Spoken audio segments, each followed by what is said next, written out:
¿Qué piensa María sobre la situación de las madres trabajadoras? María piensa que es una vergüenza que las empresas no ofrezcan suficientes contratos a tiempo parcial a las madres trabajadoras. ¿Qué cree Marcos sobre los hombres en casa? Marcos cree que es injusto que muchos hombres no se impliquen lo suficiente en las tareas del hogar. ¿Qué opina Alicia sobre el gobierno? Alicia opina que es un error que el gobierno ofrezca pocas ayudas para el cuidado de los niños. ¿Qué piensa Santiago sobre los permisos de maternidad y paternidad? Santiago piensa que es estupendo que desde principios de año los permisos de maternidad y paternidad tengan la misma duración en España. Es fundamental que el gobierno intervenga. No están interesados en desarrollar su carrera profesional. Pocas veces van a votar, estudian y viajan mucho. Este es el perfil de los millennials. Pero, ¿quiénes son realmente y cuáles son sus características? Hablamos de ello con Esther Aguilera, socióloga, autora y experta en marketing. Buenos días. Hola y buenos días a todos. Es verdad, a menudo oímos hablar de los millennials, de las distintas generaciones X, Y y Z, pero suele haber un poco de confusión alrededor del tema. Aclaremos las cosas. Dentro de la generación millennial, incluimos a todos los jóvenes nacidos entre los años 80 y 2000. También se les conoce como generación Y y es la última generación del siglo XX. ¿Y cuáles son las características de estos jóvenes? Pues bien, la generación Y fue la primera generación que convivió con la tecnología digital en sus vidas. Estos jóvenes están hiperconectados, compran por Internet y utilizan mucho las redes sociales. Pero también son hijos de la globalización, ¿no? Exacto.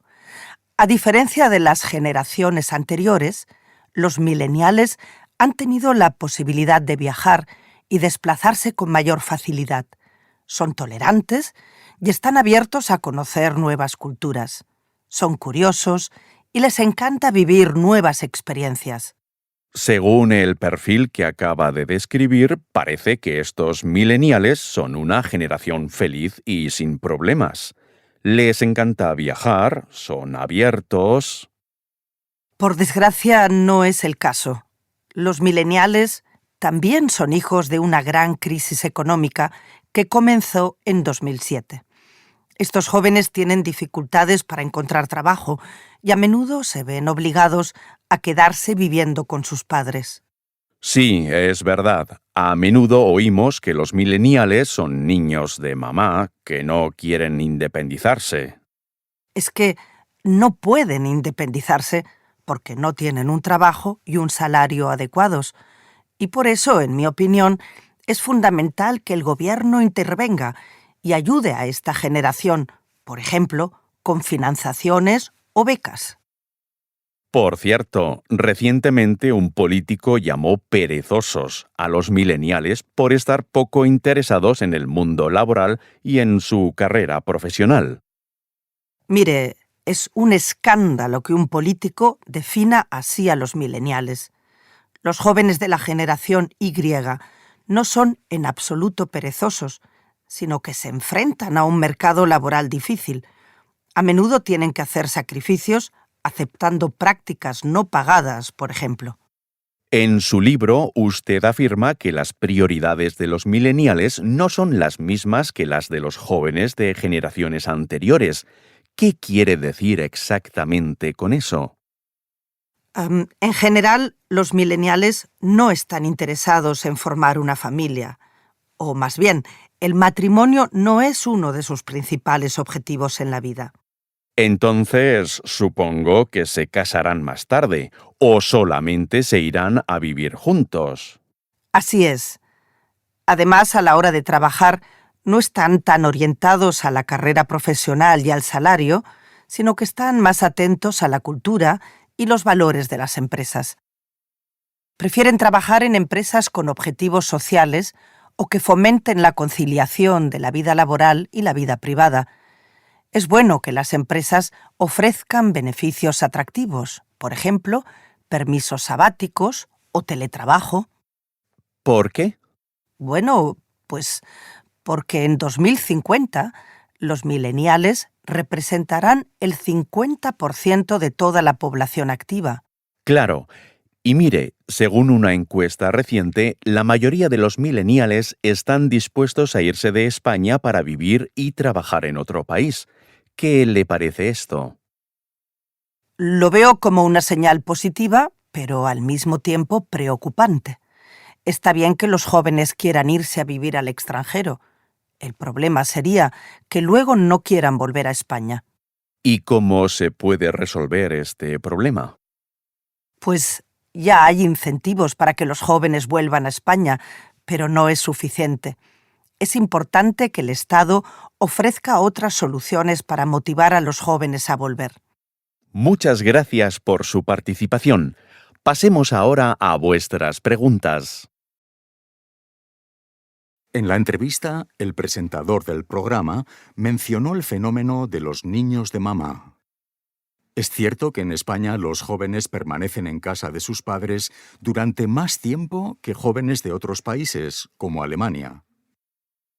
Bueno, para mí, para nosotros, es un poco raro que un joven de 35 años siga... En la entrevista, el presentador del programa mencionó el fenómeno de los niños de mamá. ¿Es cierto que en España los jóvenes permanecen en casa de sus padres durante más tiempo que jóvenes de otros países, como Alemania? Bueno, para mí, para nosotros, es un poco raro que un joven de 35 años siga viviendo en casa de sus padres. En Alemania, los jóvenes se independizan pronto. Sí, es verdad. Se suelen ir de casa a los 18 o 19 años, en cuanto terminan la escuela. Pero es bastante pronto. Sí, pero es importante para que los jóvenes puedan volverse autónomos e independientes. Pero para ello necesitas dinero y un trabajo estable, o el apoyo financiero de los padres. Sí, es bueno, está bien que los padres quieran apoyar a sus hijos económicamente, pero no siempre es posible. Sí, estoy de acuerdo. Pero en Alemania, el Estado garantiza buenas condiciones para los estudiantes. Sí, es importante que el Estado ofrezca becas, financiaciones e incentivos como la BAföG. Es una serie de culto. Me apasionan las series de televisión. Vaya día. Hoy no he parado ni un minuto. Venga, Iker, que ya queda menos. En 1 hora terminamos. ¿Tienes planes para esta noche? Pues hoy toca tarde de relajación. Estoy deseando llegar a casa, ponerme cómodo, sentarme en el sofá y tal vez ver un par de episodios de alguna serie de televisión. Ah, ¿tú también has caído en la moda de las series? En realidad soy fan desde que era un niño. ¿Recuerdas aquella serie sobre una niña desaparecida en un pequeño pueblo de Estados Unidos? Sí, claro. Es una serie de culto. Si no me equivoco, fue rodada por un director muy importante. No solo eso, también influyó en muchas producciones posteriores. Desde entonces me apasionan las series de televisión. A veces, sobre todo en invierno, me paso el fin de semana en casa y veo un episodio tras otro. Incluso puedo acabarme una temporada entera en un día. Bueno, ya veo que eres casi adicto a las series. Yo estoy suscrita a un servicio de streaming en línea, pero últimamente prefiero ver documentales o películas. Es que, no sé, empiezo una serie, veo 2 o 3 episodios y la abandono a mitad de camino porque la encuentro lenta o aburrida. O tal vez todavía no has encontrado una serie lo suficientemente interesante. Sí, a lo mejor tienes razón.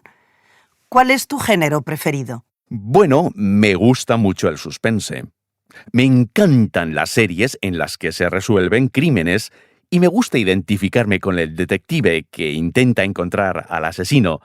También me encantan las series de ciencia ficción sobre viajes espaciales en los que se descubren mundos desconocidos. Y luego también me apasionan las series distópicas, que muestran al espectador un futuro deprimente y fascinante. ¿Y qué te gusta ver a ti? Pues yo estoy abierta a distintos géneros. Suelo ver comedias, porque necesito algo ligero para distraerme y reírme un poco. Y luego también me gustan las series de acción, con mucha tensión. Y los dramas también.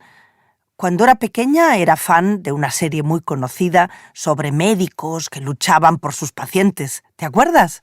Por supuesto que me acuerdo, la mítica serie Doctor You. Yo también la veía. Así aprendí inglés. ¿En serio? Entonces, ¿la has visto en versión original? Sí, es que prefiero ver las series en versión original, si puedo. No soporto el doblaje, aunque esté muy bien hecho, como en España.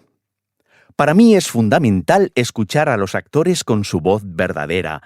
Creo que cualquier obra, ya sea una película, una obra de teatro o una serie, debe verse en su idioma original. ¿Y tú? Bueno, depende.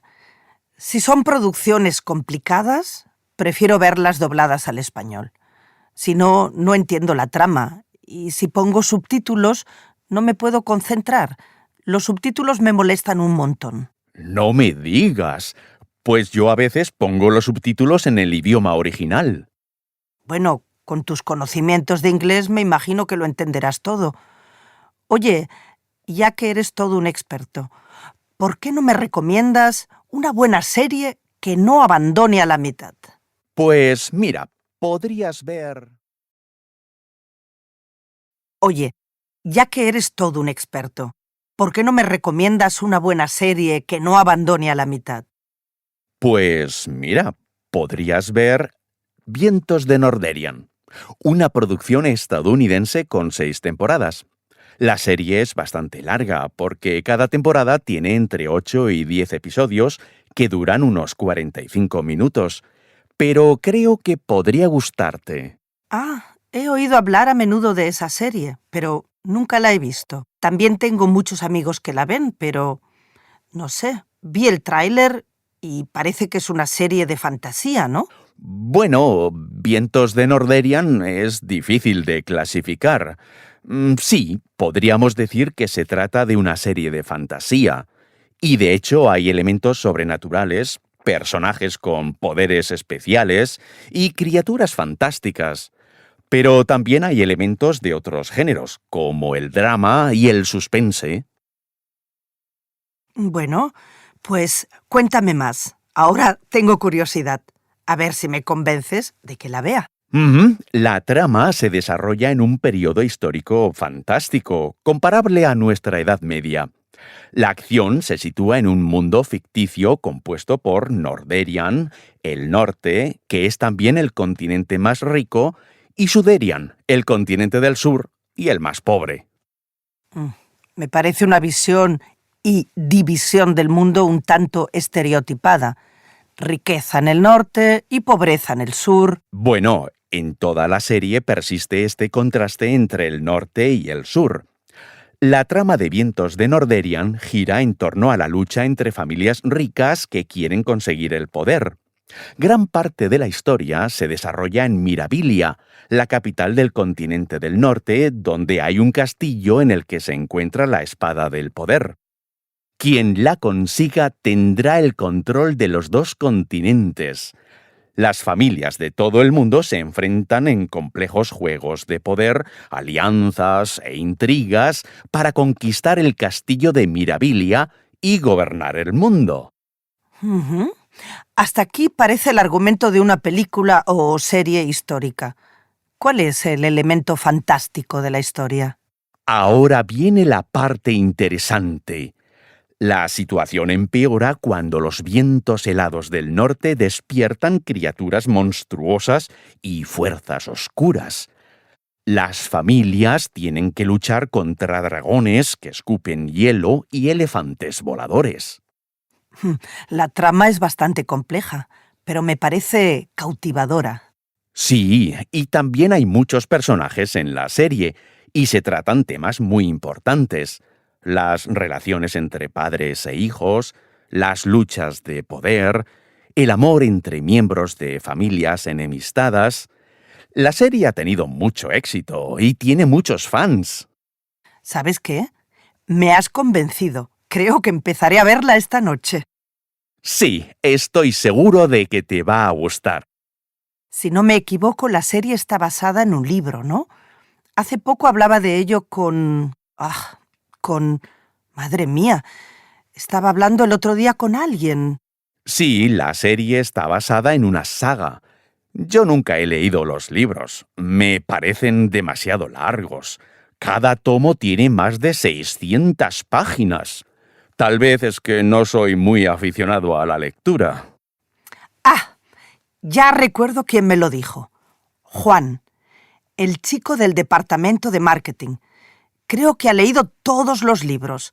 Me dijo que hace poco estuvo en un festival de fantasía o algo así. ¿En serio? Cuando lo vea le preguntaré. Entonces, ¿qué vas a hacer esta noche? ¿Vas a ver Vientos de Norderian? Sí, supongo que sí.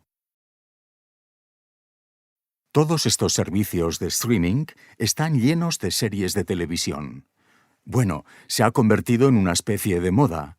¿Te gustan?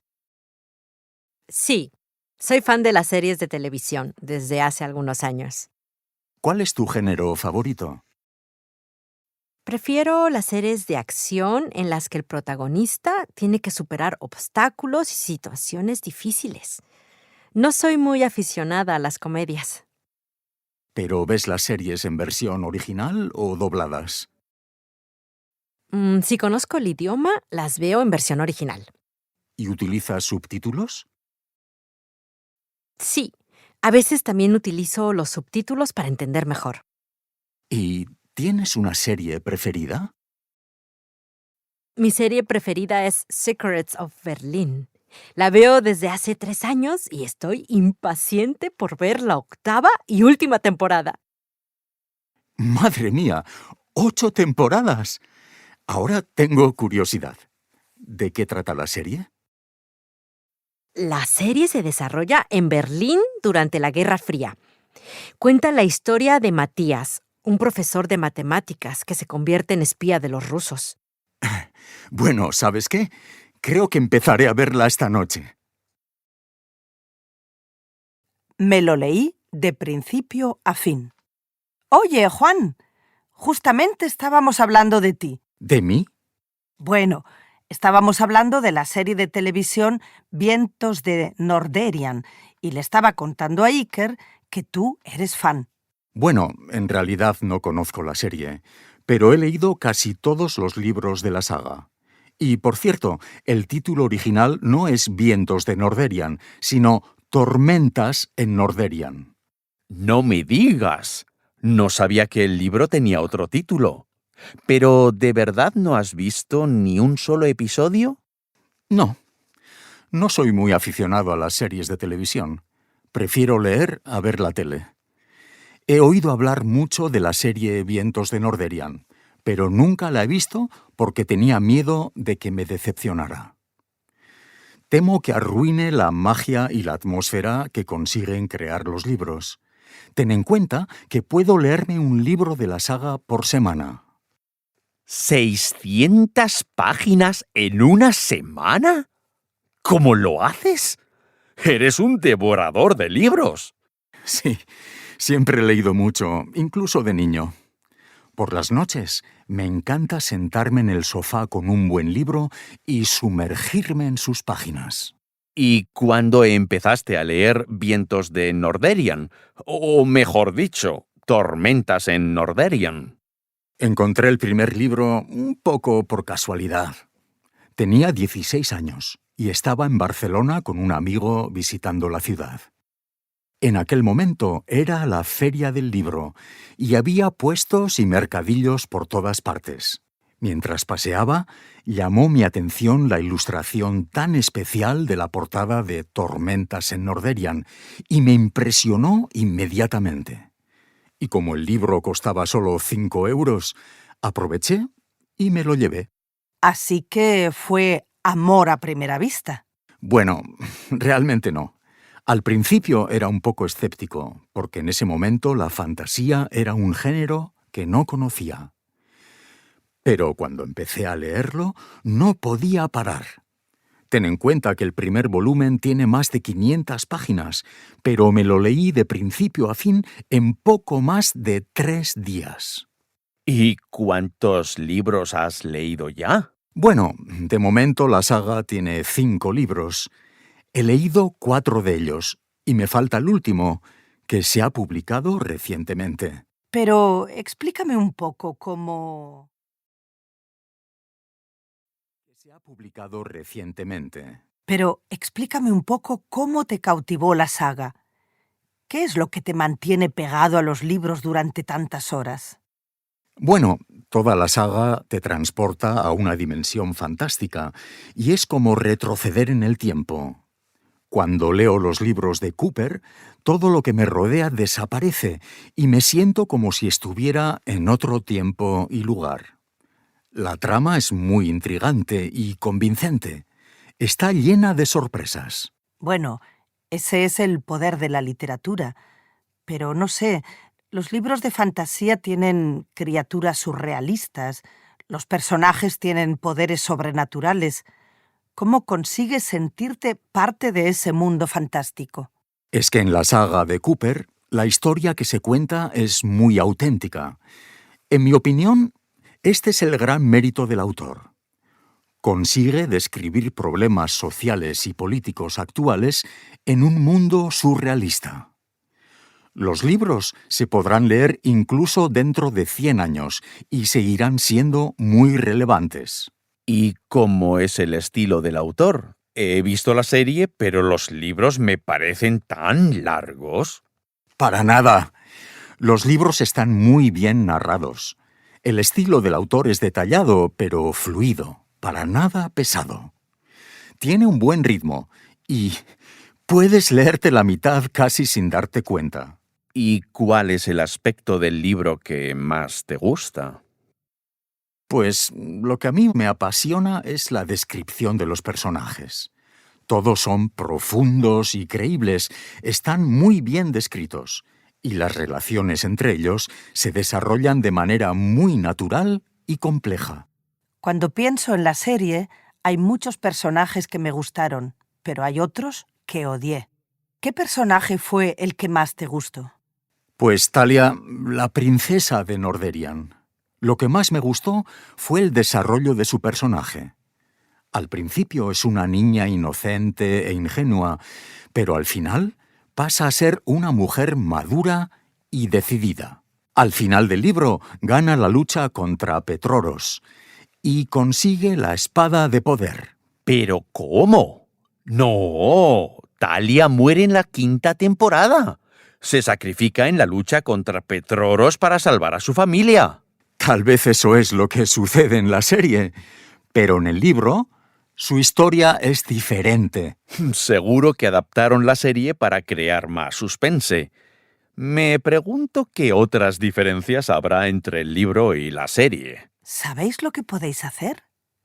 Tú, Iker, puedes empezar a leer el primer libro.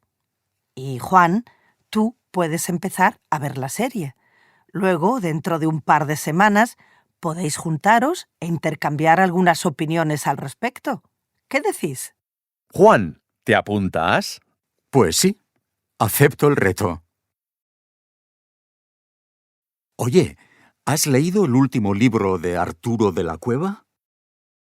Sí, terminé de leerlo la semana pasada. ¿Qué? ¿Ya? Pero si acaba de salir. Eres una devoradora de libros. ¿Y qué tal?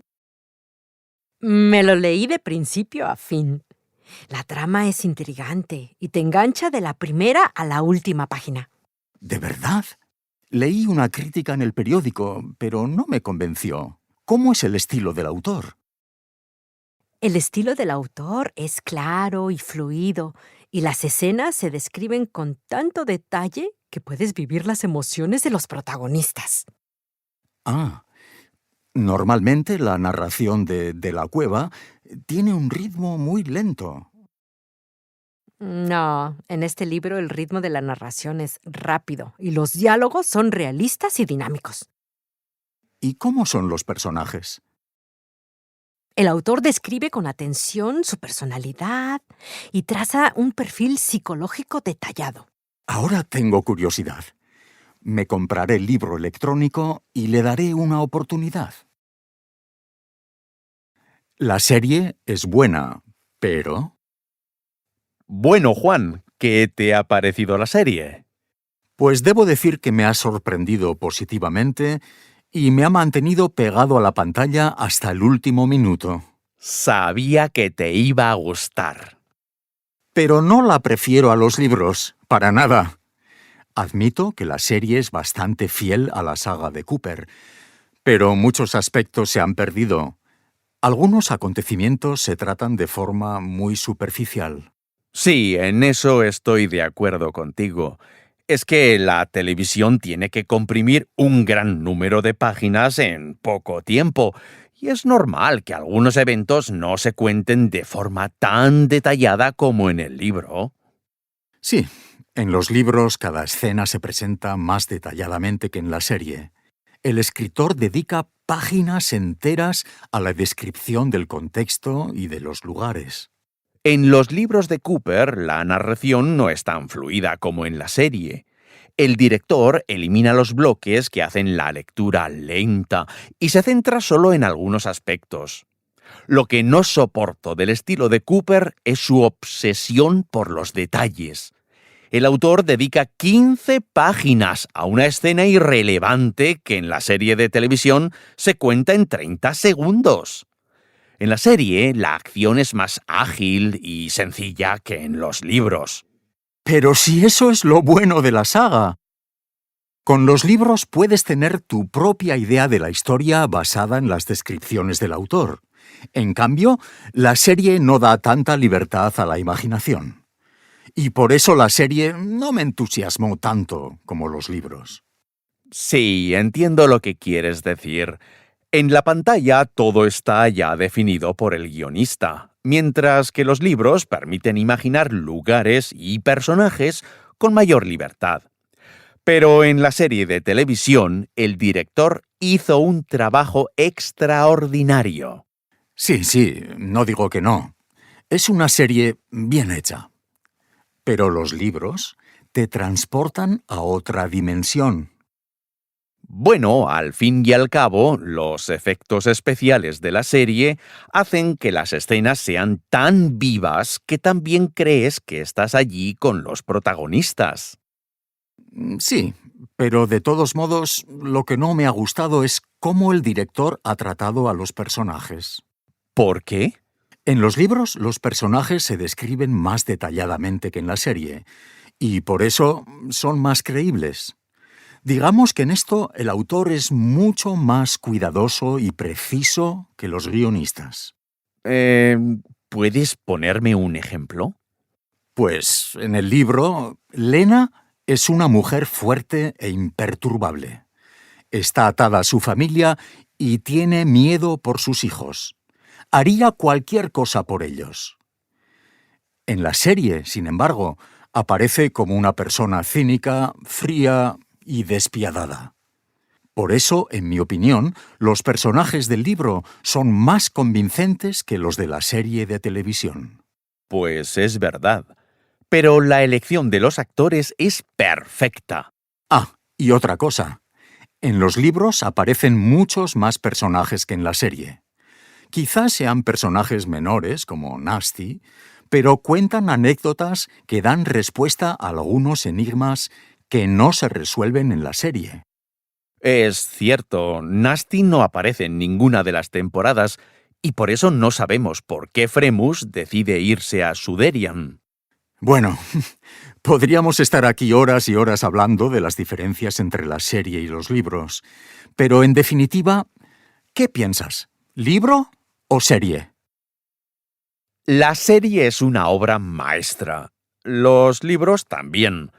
Son dos formas de contar una historia, pero ambas están muy bien hechas. ¿Y tú qué opinas? Estoy de acuerdo. Los libros y la serie son algo diferentes, pero eso no hace que la serie sea menos buena que el libro. De hecho, superó mis expectativas. Los libros están increíblemente bien escritos y la serie está rodada con habilidad y profesionalidad.